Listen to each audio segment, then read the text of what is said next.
दान का पैसा एक बार दान दे दिया, फिर ले वापस नहीं लेना उसके लिए। दे करके लेने का मतलब होता है कि दान जो दे दिया फिर वो हमारे लिए वस्तु निर्माल्य हो जाती है।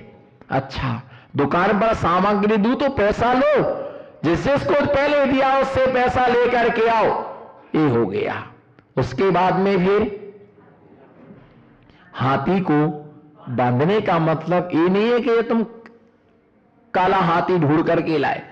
वो पिताजी ये कह गए कि अपने नगर में कोई साधु आए तो उनका चौका लगाना, उनको आहार कराना, उनका चौमासा कराना। हाथी बांधने का मतलब है कि अपने नगर में साधु को ठहरा करके रखना। उसको समझ में आया, टेंट छुड़वाया, छाया में सुबह से जाए शाम को वापस आए। उसके बाद में जो है ना, जो उसने दूसरा जो दुकान में माल बेचे उससे पैसा लेना उसने चालू कर दिया। हाथी को रवाना किया। हाथी वाला बोला कि तृप्त हो गए क्या? अरे तृप्त क्या हो गए, बर्बाद हो गए, इसको फटाफट लेके जाओ। बोले आज तो नहीं भैया, लेके जाओ। वो सब बचने लगा। उसके बाद में वो माला माल हुआ। पिताजी सही बता के गए लेकिन उसको सही समझ में नहीं आया। गुरु ने उसे रास्ता बताया। बाद में आके कहा कि महाराज आपने मुझे बचा लिया, न कुछ हमारे पास में नहीं बचता। अंत में जाकर के गुरु चरणों में आओगे तो क्या होगी? पाओगे। पर यहां जो अकड़ के आता है उसे कुछ भी नहीं मिलता है। जो झुकता है, जो आज्ञा का पालन करता है, जो सरल भाव रखता है, उसे किसी भी चीज की कमी। हम कुछ लोगों को देखते हैं, आते हैं स्टैच्यू सा देख करके चले जाते, स्टैच्यू सा देख करके चले जाते। गुरु से मिलना नहीं, गुरु के साथ घुलना। क्या? जैसे दूध में शक्कर डाली तो क्या मीठा हो गया दूध? क्या करना पड़ेगा उसके लिए? चम्मच से उसको क्या करना पड़ेगा? चम्मच से उसके लिए घोरना पड़ेगा। चम्मच से उसके लिए घोरना पड़ेगा।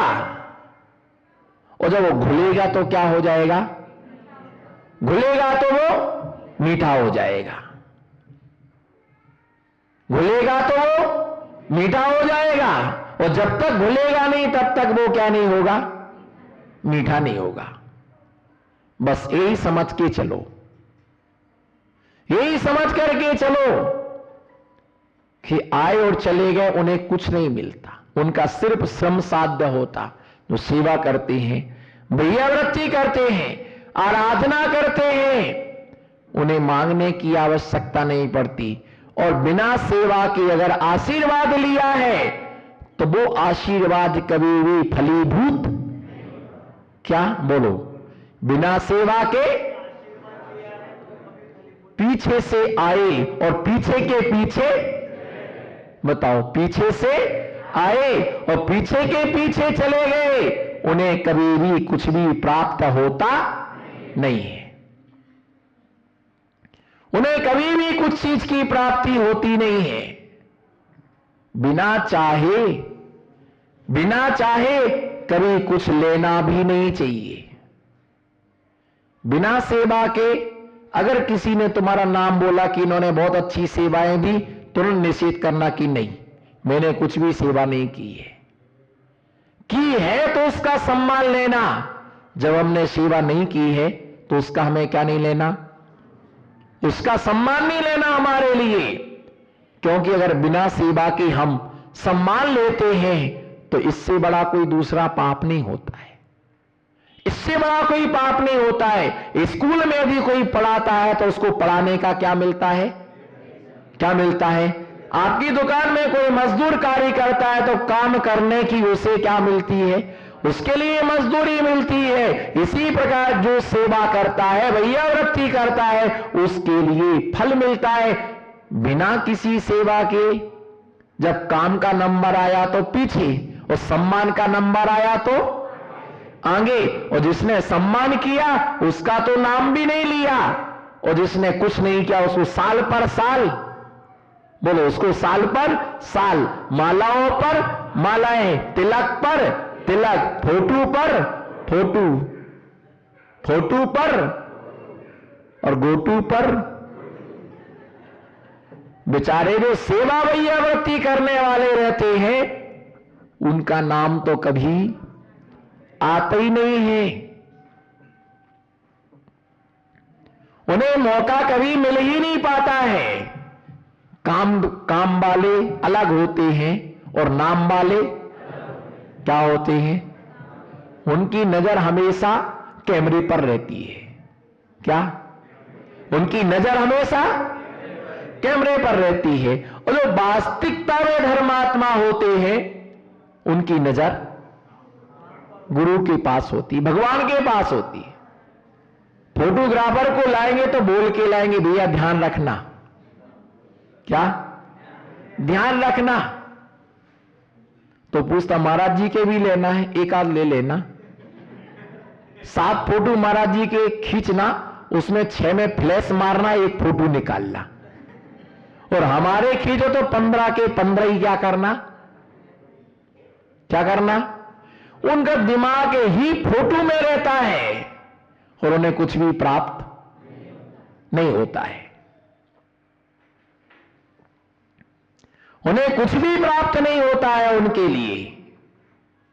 और उनका भाव ये रहता है कि अपन को सेवा करना, वैयावृत्ति करना, कोई नाम ले या ना ले, हमें उससे कोई प्रयोजन नहीं है, हमें उससे कोई प्रयोजन नहीं है। यहां तक देखा जाता कि सेवा वालों को कभी नहीं बुलाया, जो सेवा नहीं करते हैं बस उनके पास लक्ष्मी जी है। वैयावृत्ति से तीर्थंकर जैसी महान प्रगति का कोई भी बंद कर सकता है। क्या? तीर्थंकर प्रगति का बंद कोई भी कर सकता है,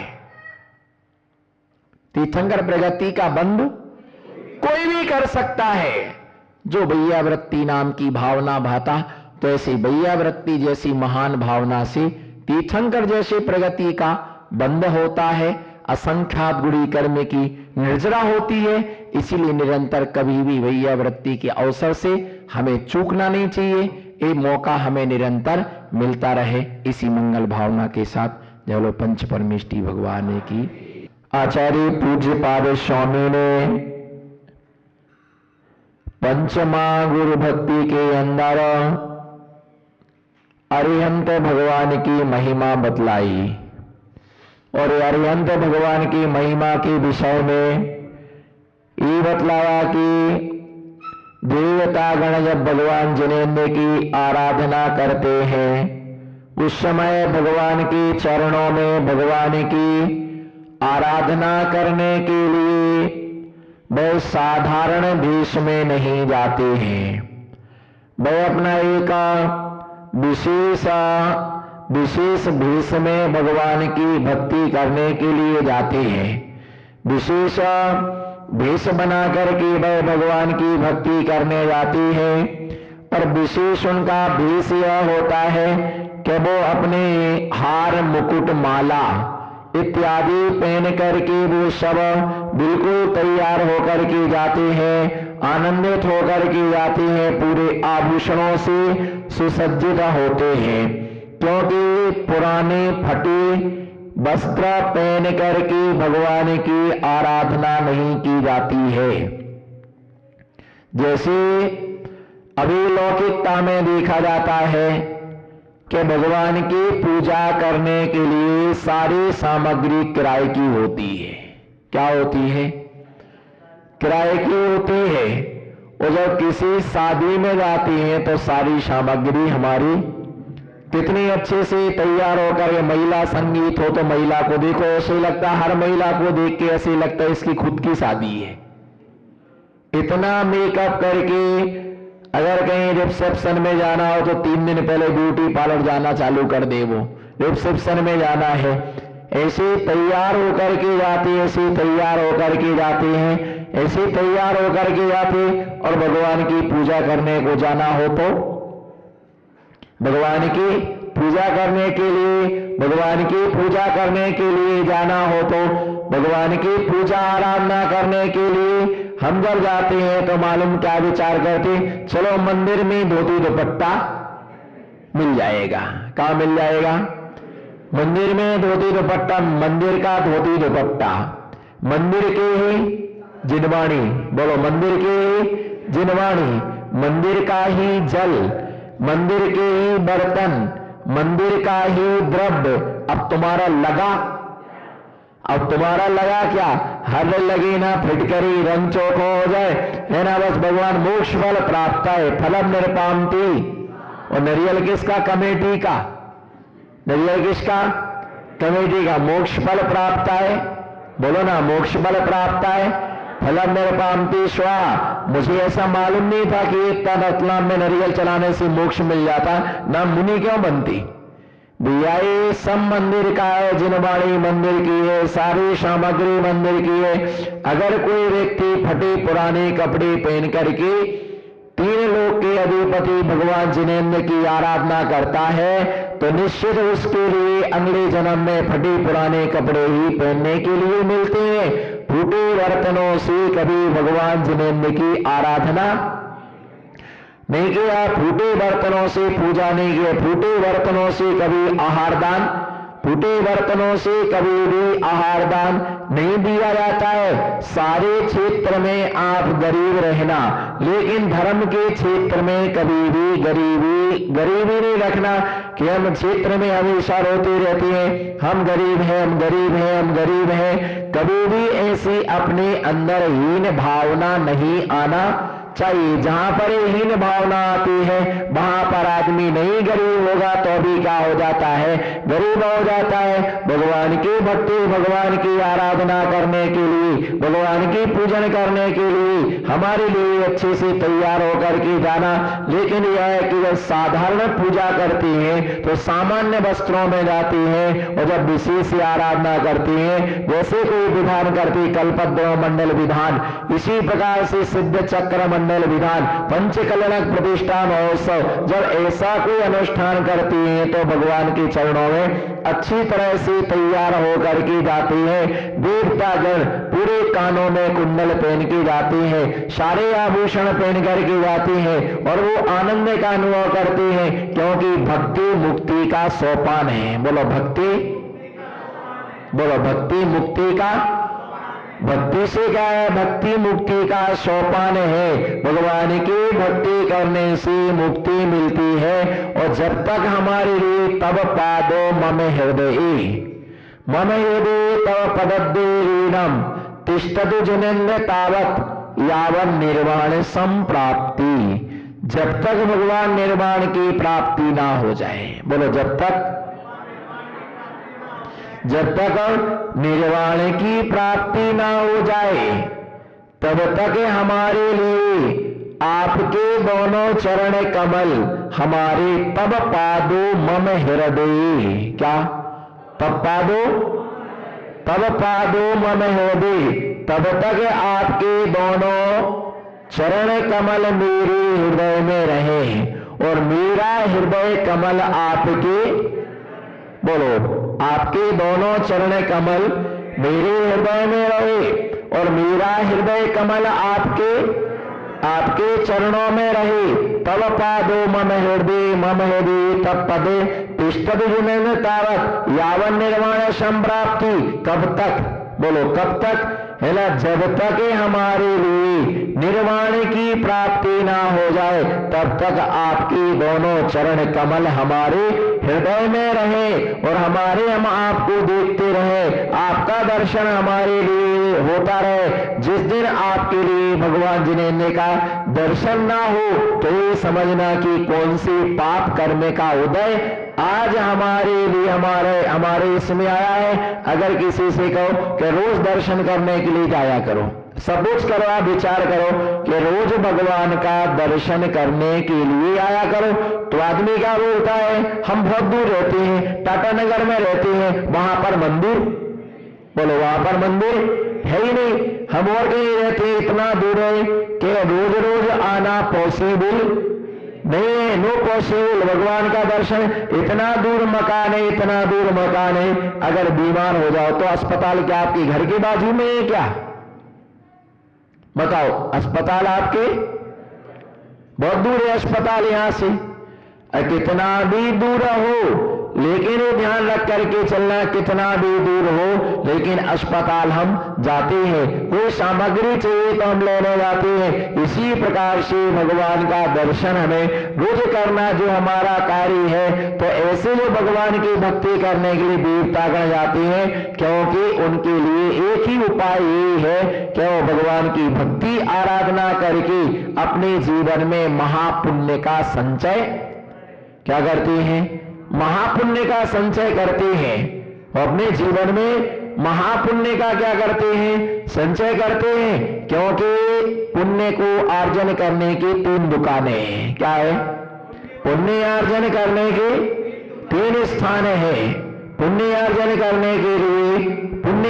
करने के लिए हमारे पास में 3 ठिकाने हैं, देव, शास्त्र और गुरु। बोलो, पुण्य अर्जन करने के लिए 3 ठिकाने, देव, शास्त्र, गुरु। इसके साथ में एक शब्द और जोड़ना, सच्चे देव, सच्चे शास्त्र और सच्चे गुरु। ये 3 शब्द इसमें जुड़ जाते हैं कि देव, शास्त्र, गुरु से ही हम पुण्य का अर्जन करते हैं। अब तीनों में से, तीनों के साथ शास्त्र का स्वाध्याय करने से, भगवान की पूजा करने से, गुरु की सेवा आदि करने से, इन तीनों में से क्या करने से पुण्य का ज्यादा प्रॉफिट होता है? पुण्य सबसे ज्यादा अर्जित किससे होता है? कहां से अर्जन? भगवान की भक्ति करने से होता है, या शास्त्र की आराधना करने से होता है, या गुरु की आराधना करने से? पुण्य कैसे, कहां से पुण्य सबसे ज्यादा अर्जित होता है?